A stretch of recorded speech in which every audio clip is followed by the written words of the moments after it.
Mesdames, Messieurs les représentants des institutions publiques, des départements ministériels, de la société civile, des partenaires techniques et financiers, Mesdames, Messieurs les responsables des organisations de presse, chers consoeurs, chers confrères, honorables invités.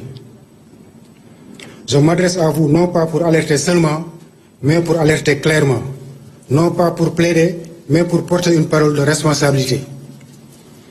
Ce qui nous rassemble aujourd'hui n'est pas une simple journée de réflexion sectorielle, mais un tournant historique.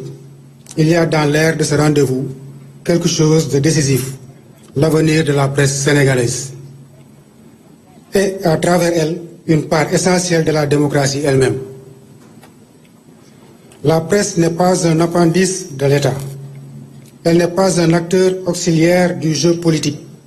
Elle est le souffle même de l'espace public, le ferment du débat, le relais de la République. Sans elle, le citoyen ne voit plus, ne comprend plus, ne juge plus librement. Et pourtant, depuis des années, notre presse s'essouffle, pas par paresse, pas par incompétence, mais par abandon. Les entreprises de presse ploient sous les dettes, privées de ressources pérennes, écartées des commandes publiques, ignorées des réformes économiques. Nombre d'entre elles sont menacées de liquidation. Le fonds d'appui est inopérant. Les contrats de publicité ont été annulés sans mécanisme compensatoire. Les créances dues par l'État sont restées en suspens. Le secteur privé, quant à lui, regarde ailleurs. Sur le plan humain, le tableau est sombre. Licenciements massifs, salaires impayés, couverture sociale inexistante, démotivation profonde, fuite des compétences. Des journalistes expérimentés abandonnent la profession pour survivre. Des jeunes diplômés renoncent à s'y engager. Il y a dans ce paysage un exode silencieux, un désenchantement républicain, un effritement du devoir d'informer. L'immobilisme face à cette situation n'est plus neutre, il devient complice. Ce que la CAP aujourd'hui soutient devant vous et avec vous, c'est qu'il est encore temps de corriger la trajectoire. Mais il ne reste pas beaucoup de marge. Car la presse ne se réforme pas à coups de slogans, elle se relève par des actes, dans un cadre juridique adapté, par des institutions fortes, par des instruments financiers solides, par une volonté politique claire. Le chantier est immense, mais il est connu. Il n'y a plus de prétexte à l'inaction. Le code de la presse est obsolète. Adopté en 2017 sur un texte de 2010, il n'intègre ni les réalités du numérique, ni les mutations sociologiques, ni les transformations du paysage médiatique mondial. Pire, il contient encore des articles qui permettent de restreindre la liberté de la presse au lieu de la garantir. Il faut le refondre intégralement, dans la transparence, avec l'ensemble des parties prenantes, pour bâtir un cadre juridique qui protège, élève et encadre avec justesse. L'autorité de régulation actuelle n'a ni compétence étendue, ni autonomie suffisante. Le CNRA n'est pas outillé pour superviser l'ensemble du secteur dans sa diversité. Quant à la ARCA, prévue par le Code, elle n'a jamais été mise en place. Le vide affaiblit la régulation, favorise l'arbitraire et multiplie les conflits. Il est urgent d'installer une institution unique, crédible, indépendante, capable d'agir sur l'ensemble des supports dans le respect des droits fondamentaux. La publicité, moteur économique essentiel de la presse, est encadrée par un texte de 1983, reste sans décret d'application. L'absence de règles précises a laissé place à l'opacité, au traitement discriminatoire, à la captation par des intérêts politiques ou commerciaux. Il faut une loi moderne, voire post-moderne, avec des critères clairs et des mécanismes d'allocation équitables, notamment en matière de commande publique. Le financement du secteur aujourd'hui, fragmentaire et aléatoire, doit être repensé. Il faut un programme national de mise à niveau des entreprises de presse, adossé au bureau de mise à niveau. Ce programme permettra de professionnaliser la gestion, d'industrialiser la production, de renforcer les compétences, d'accompagner la modernisation technique. L'axe fiscal doit cesser. La presse n'est pas un commerce quelconque. Elle est un secteur de souveraineté. Elle mérite un statut fiscal spécifique, comme ceux accordés à l'agriculture, à l'enseignement ou à la santé. Cela implique des exonérations ciblées, un étalement des dettes, un accès facilité au crédit d'équipement. Le FADP, pour remplir sa mission, doit devenir une entité dotée d'une autonomie administrative, d'une gouvernance tripartite et d'un budget prévisible. Il doit pouvoir accompagner des projets structurants, de la formation aux investissements numériques, en passant par la production locale de contenu. Il est aussi indispensable de mettre en place un fonds spécial pour la transformation technologique de la presse. Ce fonds financerait l'acquisition de matériel moderne, la mise en sécurité des données, la migration vers les plateformes numériques et la formation aux nouveaux formats. Ce n'est pas une faveur, c'est une condition de compétitivité. Former des professionnels, les techniciens, les communicants doit devenir une priorité nationale. Car on ne construit pas une souveraineté médiatique avec des acteurs sous-équipés et sous-formés. Il ne s'agit pas d'un complément, mais d'un socle.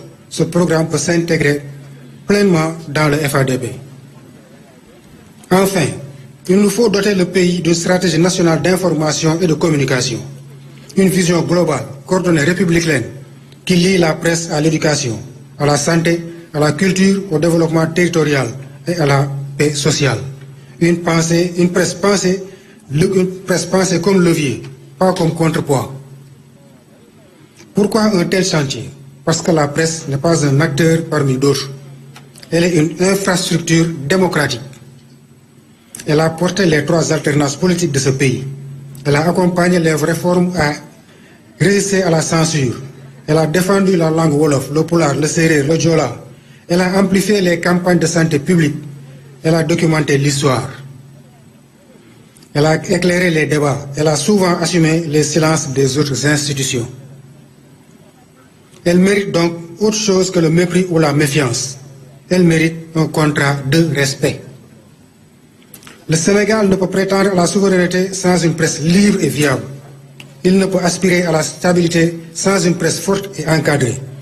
Il ne peut construire son avenir numérique sans une presse équipée, formée et sécurisée. Ce que nous demandons aujourd'hui, ce n'est pas une faveur ni un statut d'exception. C'est la reconnaissance d'une mission essentielle. C'est le socle de justice, un socle de justice, un nouveau pacte. Un pacte État et la presse, entre l'État et la presse, entre la République et ses sentinelles, entre le développement et sa narration. Dans cet effort collectif de refondation du secteur de la communication, il serait irresponsable d'ignorer les 2 maillons clés qui garantissent aujourd'hui un accès universel équitable et souverain à l'information. La TDS, Télédiffusion sénégalaise, et la RTS. Souvent reléguée au second plan du débat public.